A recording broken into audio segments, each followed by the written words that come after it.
Hello students, हमारा chapter चल रहा है हेल्थ एंड डिजीजेस और जिसमें आज हम पढ़ेंगे कैंसर के बारे में। कैंसर जब सेल हमारी एबनॉर्मल हो जाती हैं और उनका जो डिवीजन है वो अनकंट्रोलेबल हो जाता है, तब इस सिचुएशन को कहा जाता है कैंसर। यानी कि uncontrolled division of abnormal cells is known as cancer. Cancer cell divide करती हैं और अनकंट्रोल्ड मैनर में करती हैं, तो जिससे उनका जो नंबर है वो बहुत ज्यादा बढ़ जाता है और नंबर बढ़ाने के बाद वो ट्यूमर्स बना लेती हैं। अब कैंसर सेल होता किस टाइप की सेल में है? अब हम पढ़ रहे हैं अनकंट्रोल्ड डिवीजन है, यानी जिन सेल्स के अंदर डिवीजन की प्रॉपर्टी होती है, यानी जो डिवाइड कर सकती हैं, उन्हीं सेल्स के अंदर कैंसर होगा। तो कुछ सेल्स हमारी बॉडी के अंदर ऐसी होती हैं जिनमें डिवीजन की कैपेसिटी नहीं होती है, जिनमें हमारी न्यूरॉन्स हैं, हमारी कार्डियक सेल्स हैं जो कि डिवाइड नहीं करती हैं, तो इनके अंदर कैंसर नहीं हो सकता है। इसके अलावा जो न्यूक्लियस है उसका मेन रोल होता है डिवीजन के अंदर, तो ऐसी सेल जिनके अंदर न्यूक्लियस प्रेजेंट नहीं होता है उनके अंदर भी कैंसर नहीं होता है, जिसमें हमारी आरबीसीज आती हैं, हमारी प्लेटलेट्स आती हैं। अब मैंने बताया कि जो हमारी न्यूरॉन्स हैं वो डिवाइड नहीं करती हैं, तो जब वो डिवाइड नहीं करती हैं तो उनमें कैंसर नहीं हो सकता। लेकिन हमारे ब्रेन के अंदर ट्यूमर होता है, बहुत सारे लोगों के अंदर ट्यूमर होता है, ब्रेन ट्यूमर की बीमारी हो जाती है। तो ब्रेन ट्यूमर किससे बनता है? जब हमारी न्यूरॉन्स तो हमारी डिवाइड नहीं करती हैं, तो वो ट्यूमर कौन सी सेल बनाती है? तो जब हमने चैप्टर पढ़ा था कंट्रोल एंड कोऑर्डिनेशन, तो हमने पढ़ा था कि जो हमारा नर्वस सिस्टम है उसमें दो मेन सेल्स होती है, एक न्यूरॉन होती है, एक ग्लिया सेल्स होती है। तो जो ब्रेन ट्यूमर होता है वो ग्लिया सेल के अनकंट्रोल्ड डिवीजन के कारण होता है, इसीलिए इसे ग्लियोमास भी कहा जाता है। ब्रेन ट्यूमर को ग्लियोमास भी कहते हैं क्योंकि ये ग्लिया सेल के अनकंट्रोल्ड डिवीजन के कारण होता है। अब हमने कहा एबनॉर्मल सेल, कैंसर सेल हमारी नॉर्मल सेल से अलग होती है, उसके अंदर कुछ चेंजेस आ जाते हैं और वो कैसी हो जाती है? एबनॉर्मल हो जाती है। तो उस सेल के अंदर ऐसी क्या चेंजेस आते हैं जो नॉर्मल सेल से अलग हो जाती है? अब हम ये देख लेते हैं, यानी कि properties of cancer cell. Cancer cell divide abnormally and form tumour और नियोप्लाज्म। जो कैंसर सेल होती है वो एबनॉर्मली डिवाइड करती है और क्या बना लेती है? ट्यूमर बना लेती है, और ट्यूमर को हम नियोप्लाज्म भी कहते हैं। इसके अलावा जो कैंसर सेल होती हैं उनके अंदर कॉन्टैक्ट इनहिबिशन की प्रॉपर्टी नहीं होती है। कॉन्टैक्ट इनहिबिशन से मतलब है कि फॉर एग्जांपल हमारी एक सेल है, वो डिवाइड हुई, दो सेल बनी, दो से फिर हमारी 4 सेल बनी, तो सेल हमारी डिवाइड हो रही है।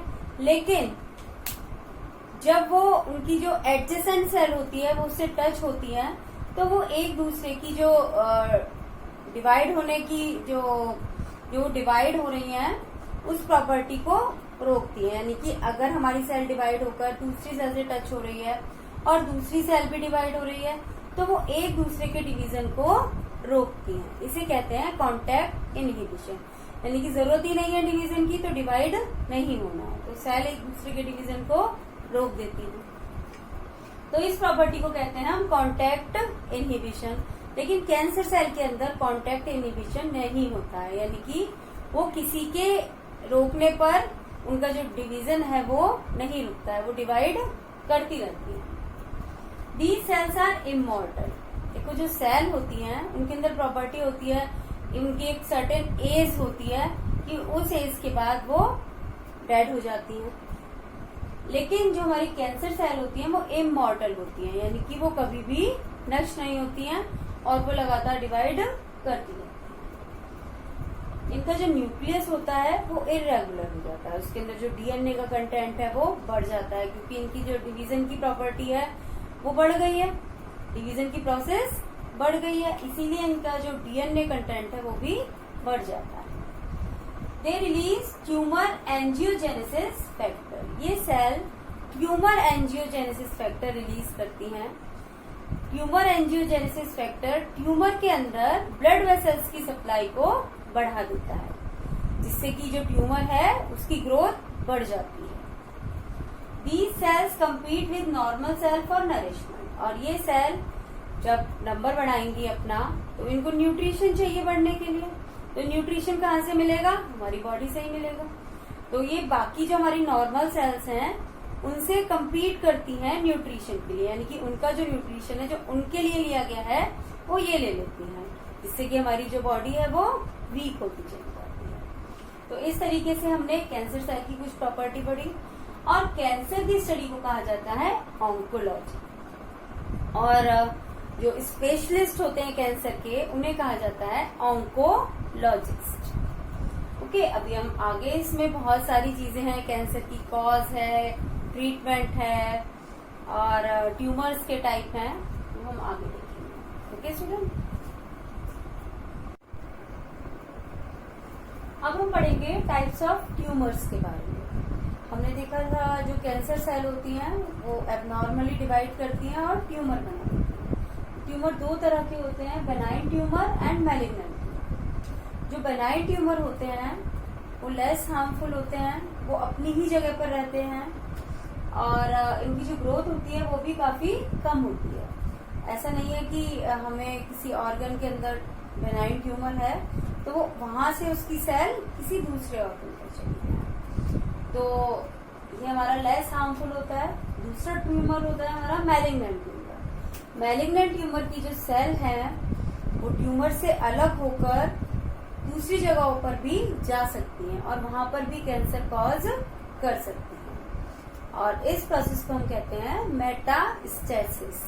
तो कैंसर सेल की ये प्रॉपर्टी होती है मेटास्टेसिस कि ये एक ऑर्गन से, एक टिश्यू से दूर जगह पर स्थित टिश्यू के अंदर भी जा सकती है, और इनकी जो ग्रोथ होती है वो लेस होती है, इनकी जो ग्रोथ होती है वो रैपिड होती है, ये तेजी से ग्रो करते हैं, हार्मफुल होते हैं ये, और ये मेटास्टेसिस शो करते हैं, जबकि जो बेनाइन ट्यूमर है वो मेटास्टेसिस शो नहीं करते हैं। तो इनके अंदर हम कंपेयर कर लें, ये जिस ऑर्गन के अंदर है उसी ऑर्गन के अंदर रहेंगे, फैलेंगे नहीं, ये एक ऑर्गन से दूसरे ऑर्गन तक जा सकते हैं। ये मेटास्टेसिस की प्रोसेस को एग्जिबिट नहीं करते हैं बेनाइन ट्यूमर, और मैलिग्नेंट ट्यूमर मेटास्टेसिस यानी कि एक ऑर्गन से किसी दूर स्थित दूसरे ऑर्गन तक जाना, डिस्टेंट ऑर्गन तक जाना, इस प्रोसेस को भी एग्जिबिट करते हैं। ये लेस हार्मफुल होते हैं और ये मोर हार्मफुल होते हैं। इनकी जो ग्रोथ होती है वो बहुत स्लो होती है। कभी कभी देखा है बचपन में कुछ बच्चों के गांठें होती हैं और वो बड़े होने तक भी सेम ही साइज की बनी रहती है, लेकिन जो मैलिग्नेंट टिश्यू है उसके अंदर ग्रोथ होती है और जो ट्यूमर है उसका साइज लगातार बढ़ता रहता है। अब हम देखते हैं टाइप्स ऑफ कैंसर, कि कैंसर कितने तरह का हो सकता है। तो इसमें पहली कैटेगरी हमारी कार्सिनोमा। कार्सिनोमा के अंदर जो हमारे एपिथेलियल टिश्यू हैं, जिनका जो ओरिजिन है वो एक्टोडर्म से हुआ है, उन टिश्यूज के अंदर कैंसर होता है, तब वो कहलाता है कार्सिनोमा। और इसके एग्जाम्पल है हमारा breast cancer, skin cancer, brain cancer, lung cancer, stomach cancer, ये सब हमारे कार्सिनोमा के अंदर आते हैं। यानी वो टिश्यू जिनका ओरिजिन एक्टोडर्म से हुआ है या वो एपिथेलियल टिश्यू हैं, तो उन्हें कहा जाता है कार्सिनोमा। सेकेंड कैटेगरी है हमारी सार्कोमा। सार्कोमा के अंदर जो हमारे मीजोडर्मल ओरिजिन के टिश्यू हैं उनके अंदर कैंसर हो जाता है, उनकी जो सेल हैं वो एबनॉर्मल हो जाती हैं, तो इसके अंदर आते हैं हमारे muscle cancer and bone cancer. तो इस तरीके से हमने 2 टाइप पढ़े और बाकी टाइप हम अभी आगे पढ़ेंगे। Okay students.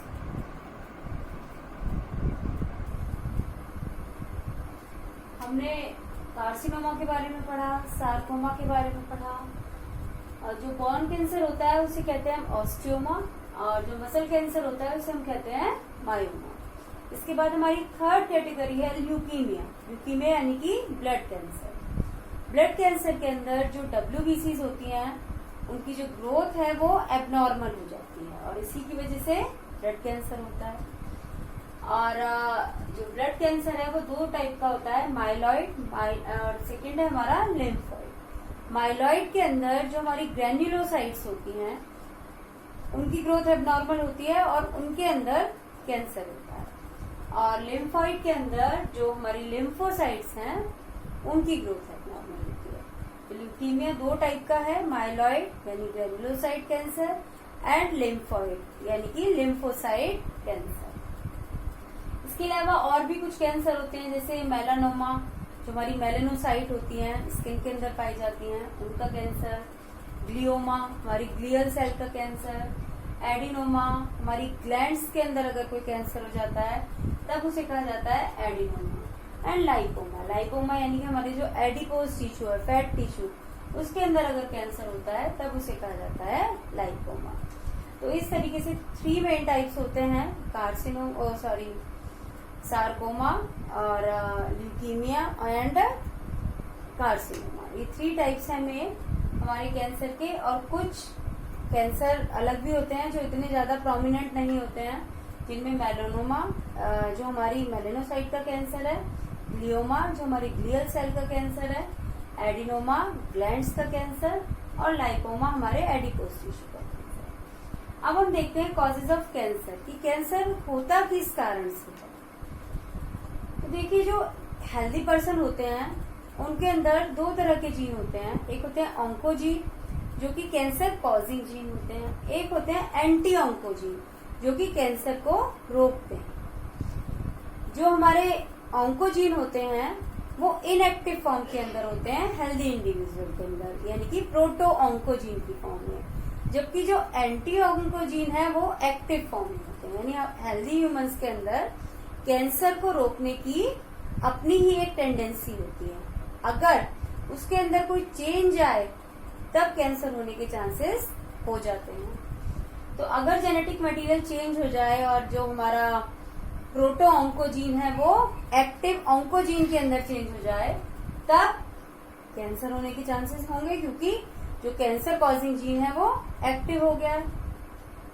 सेकेंड है ट्यूमर प्रमोटर। ट्यूमर प्रमोटर यानी कि हमारे बॉडी के अंदर कुछ हार्मोन्स होते हैं जो ग्रोथ को स्टिमुलेट करते हैं।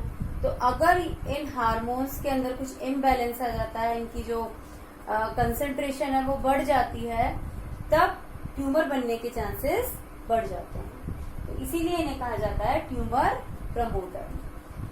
थर्ड है हमारे ट्यूमर वायरसेस। कुछ वायरस होते हैं जो ट्यूमर कॉज करते हैं, तो इन वायरसेस के बारे में हम आगे पढ़ेंगे। Okay, thank you.